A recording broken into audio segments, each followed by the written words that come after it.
Hello hi നമസ്കാരം. ഞാൻ കുറുമ്പി സൺബെറ്റീസാം. ഇന്നെനിക്ക് ഒരു സന്തോഷം ഉണ്ടായി ഒരു വാർത്ത കണ്ടപ്പോൾ. എനിക്ക് മാത്രമല്ല, കാണുന്നവർക്കും ഇനി കാണാൻ പോകുന്നവർക്കൊക്കെ ഒരു സമാധാനം സന്തോഷമൊക്കെ ഉണ്ടാവും കേട്ടോ. ഒരു FB പേജിലാണ് ഞാൻ കണ്ടത്. നമ്മുടെ ദ്രൗപദി മാമില്ലേ, ദ്രൗപദി മുർമു മാം, നമ്മുടെ രാഷ്ട്രപതി മാമിന് ഇങ്ങനെ പറയുന്നുണ്ട്: പിഞ്ചു കുഞ്ഞുങ്ങളെ പീഡിപ്പിച്ചാൽ ശിക്ഷാവിധി ആ ടൈമിൽ ആ സ്പോട്ടിൽ വെടിവെച്ച് കൊല്ലു എന്നൊക്കെ പറഞ്ഞുകൊണ്ടൊരു സംഭവം. അതാണ് ഇതുപോലെ ഇവിടെ കാണിച്ചേക്കുന്ന പോലെ.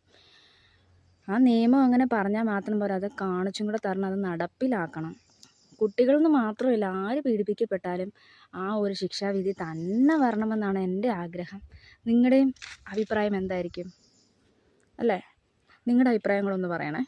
അപ്പോൾ ഈ ഒരു ന്യൂസ് കണ്ടിട്ട് എനിക്ക് ഭയങ്കര സന്തോഷമായി. ഇത് ഫേക്കാണോ ശരിക്കും ഉള്ളതാണോ എന്ന് എനിക്കറിയത്തില്ല. ഞാൻ ഇന്ന് രാവിലെ കണ്ട ഒരു FB പേജിലെ ഒരു ന്യൂസായിരുന്നു.